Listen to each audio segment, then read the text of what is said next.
হুসাইন বিপ্লবী ভাই মোহাম্মদ আলমগীর হুসাইন বিপ্লবী সাহেবকে তার স্বরলিত কণ্ঠে বিশুদ্ধ ভাষায় মাধুরীমায় সুন্দর আলোচনা পেশ করার জন্য ইন্তেজামে কমিটির পক্ষ থেকে সবিনয় অনুরোধ করছি। তাই করে কাঁদেন রব্বুল আলামিনের দরবারে বলেন, আয় রব্বুল আলামিন, আমার জীবনে সব গুনাহ খাতা মাফ করে দাও আল্লাহ। এই মাহ রমজান গেলে আর পাবেন না, এই বরকতের মাস গেলে আর এই সুযোগ পাবেন না। আমার ভাইরা বন্ধুরা চিৎকার করে বলেন সুবহানাল্লাহ। এখন রোজাটা আমরা কি দেখে রাখি? হাদিস শরীফে আসছে, বুখারী শরীফে 1909 নম্বর হাদিস, চাঁদ দেখে আমরা রোজা রাখবো আর চাঁদ দেখে রোজা ভাঙবো। চাঁদ দেখে আমরা রোজা রাখবো, আমার সাথে বলুন, চাঁদ দেখে আমরা রোজা রাখবো আর চাঁদ দেখে রোজা ভাঙবো। এটা হচ্ছে আমাদের রোজাটা রাখবো। আমরা কি অনুমান করে রোজা রাখবো? এটা হচ্ছে চাঁদ দেখার উপরে আমরা অনুমান করে রোজা রাখবো। এটা হাদিস শরীফে আসছে, বুখারী শরীফের 1909 নম্বর হাদিস। আমার মায়েরা বন্ধুরা, রাসূল সাল্লাল্লাহু আলাইহি সাল্লাম বলেন, তোমরা চাঁদ দেখে রোজা রাখবে আর চাঁদ দেখে রোজা ভাঙবে। এটাই রাসূল সাল্লাল্লাহু আলাইহি সাল্লামের বর্ণনা। আমার ভাইরা, এই রমজান মাসে জান্নাতের সব দরজাগুলো মুক্ত করে দেওয়া হয়। চিৎকার মেরে বলেন সুবহানাল্লাহ, আর জোরে বলেন না সুবহানাল্লাহ। এবং শয়তানকে এই রমজান মাসে বন্দী করা হয়। দেখবেন, যে নামাজ না পড়তো সে কিন্তু মসজিদে যায়নি। দেখবেন, যে জীবনে নামাজ পড়ে নাই সেও মসজিদে যায় কি যায় না? আমার সাথে সবাই কথা বলবে, যেই লোক জীবনে নামাজ পড়তে যায় না সেই লোক দেখবেন রমজান মাসে সবার আগে গিয়ে দাঁড়ায় কি না? কেন? কারণ নাকি শয়তানকে বন্দী করা হয়, শিকলবদ্ধ করা হয়। হাদিস বুখারী শরীফ 1898 নম্বর হাদিস, শয়তানকে শিকলবদ্ধ করা হয় 1899 নম্বর হাদিস। এবং জান্নাতের দরজাকে উন্মুক্ত করে দেওয়া হয়, বুখারী শরীফ 1898 নম্বর হাদিস। এবং শয়তানকে বন্দী করা হয় বাইন্দা রাখে শিকল দিয়া। এর দলিল হচ্ছে বুখারী শরীফের 1899 নম্বর হাদিস। চিৎকার করে বলেন আলহামদুলিল্লাহ।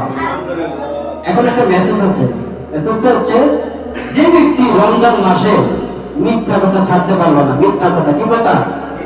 মিথ্যা কথা ছাড়তে পারলো না, খারাপ কাজ ছাড়তে পারলো না, তার রোজা আল্লাহ নিজে বলছেন তার রোজা আমার কোনো দরকার নাই। কি বলছেন আল্লাহ? তার রোজা আমার দরকার নাই। দলিল হচ্ছে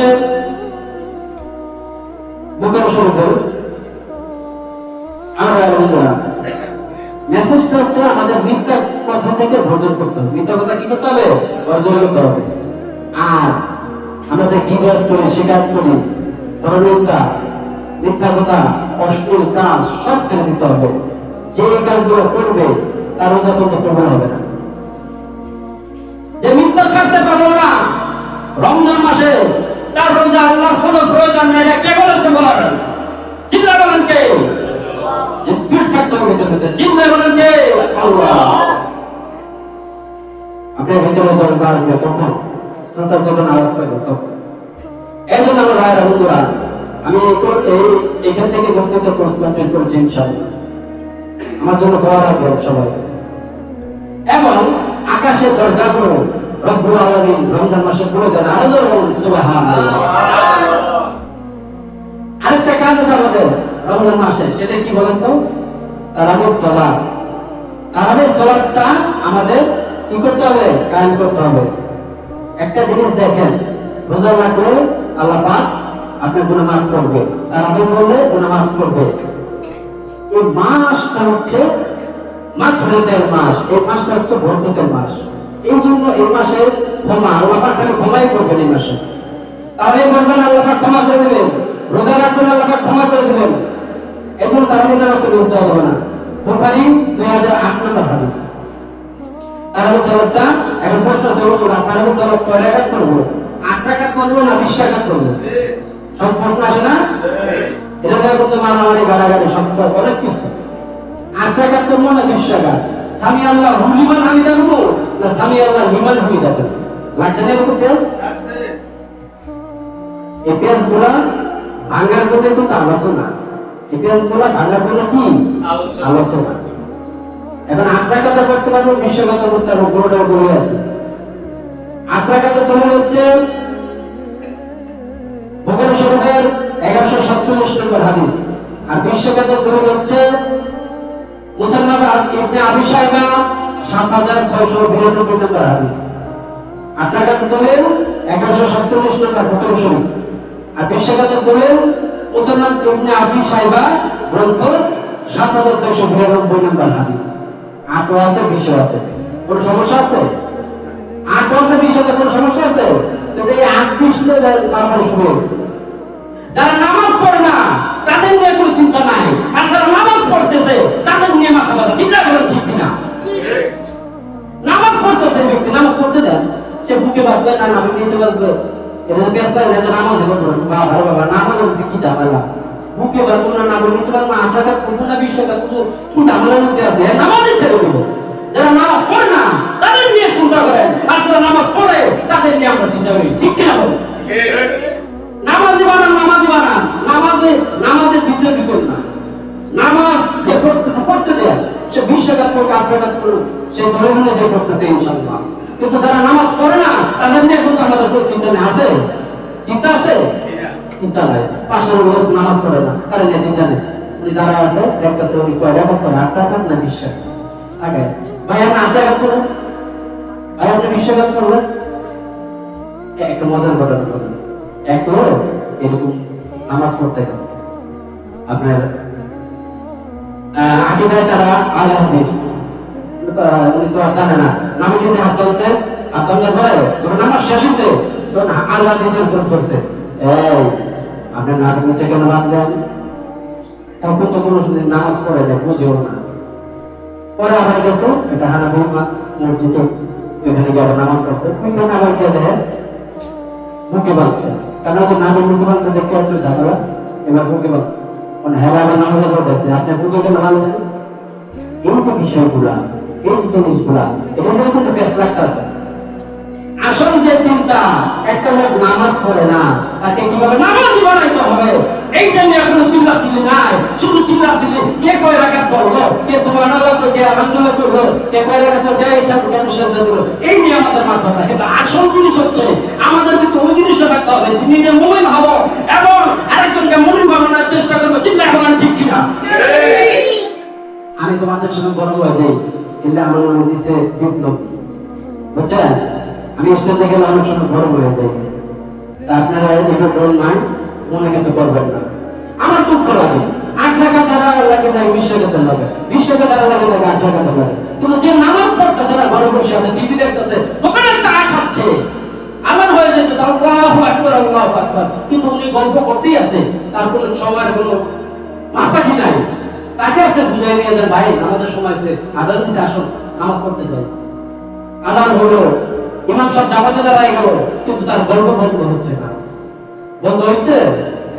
এরকম লোক অনেক আছে দোকানপাটে বসা, তাদের নিয়ে চিন্তা করতে হবে। একটা লোক আমার সামনে, তাদেরকে নিয়ে চিন্তা করতে হবে। প্রত্যেকদিন কিন্তু দাওয়াত দিতে হবে, আপনার ঘুমানোর আগে প্রত্যেকদিন কিন্তু দাওয়াত দেওয়া ঘুমাইতে হবে, তাহলে কিন্তু হাসির মধ্যে আমাদেরকে আল্লাহ জানবে।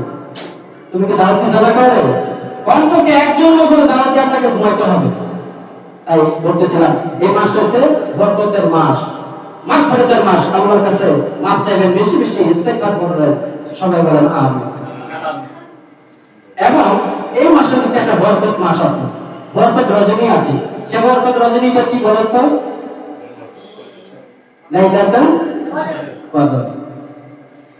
আল্লাহ পাক সূরা কদরের 5 নম্বর আয়াতে বলেন, ইন্না আনজালনাহু ফি লাইলাতুল কদরি ওয়া মা আদরাকা মা লাইলাতুল কদরি লাইলাতুল কদরি খায়রুম মিন আলফি শাহরি। আমার আল্লাহ বলেন, এরে দুনিয়ার মানুষ, এই কদরের রাত্রিটা হচ্ছে কোরআন নাযিলের রাত্রি। এই কদরের রাত্রি হচ্ছে কোরআন নাযিলের রাত্রি। আমার নবীকে বলতেছেন, আমার আল্লাহ, হে নবী আপনি জানেন কি কদর কি নবর নাম জানি না আল্লাহ বলেন লাইলাতুল কদরি খায়রুম মিন আলফি শাহর লাইলাতুল কদরি খায়রুম মিন আলফি শাহর এই মাসটা হচ্ছে হাজার মাসের চেয়ে বরকত চিল্লায় বলেন সুবহানাল্লাহ যে ব্যক্তি এই কদর রাত্রে পাইল সে হাজার মাসের চেয়ে উত্তম রাত্রে পাইল লাইলাতুল কদরি খায়রুম মিন আলফি শাহর নবীকে প্রশ্ন করছে আল্লাহ পাক যে হে নবী আপনি কি জানেন কি কদর কি নবী বলছে না লাইলাতুল কদরি খায়রুম মিন আলফি শাহর এই রাত্র হচ্ছে হাজার মাসের চেয়ে উত্তম হাজার মাসের চেয়ে বরকতময় একটা মাস এবং রাত্র চিল্লা বলেন আলহামদুলিল্লাহ তাই শেষ রজকে আমাদের কি করতে হবে 10 দিন এতেকাফে বসতে হবে বুখারী শরীফের 2026 নম্বর হাদিসে আছে এই কদরের আলোচনা আর দীর্ঘায়িত করব ইনশাআল্লাহ হ্যাঁ আমরা চারটা আমল করব কয়টা চারটা এক হচ্ছে রোজা রাখবো দুই হচ্ছে তারাবি পড়বো তিন হচ্ছে এতেকাফে বসবো আর লাইলাতুল কদর তালাশ করবো ইনশাআল্লাহ আল্লাহ তৌফিক ইল্লা বিল্লাহ সবাই বলেন আমিন আমার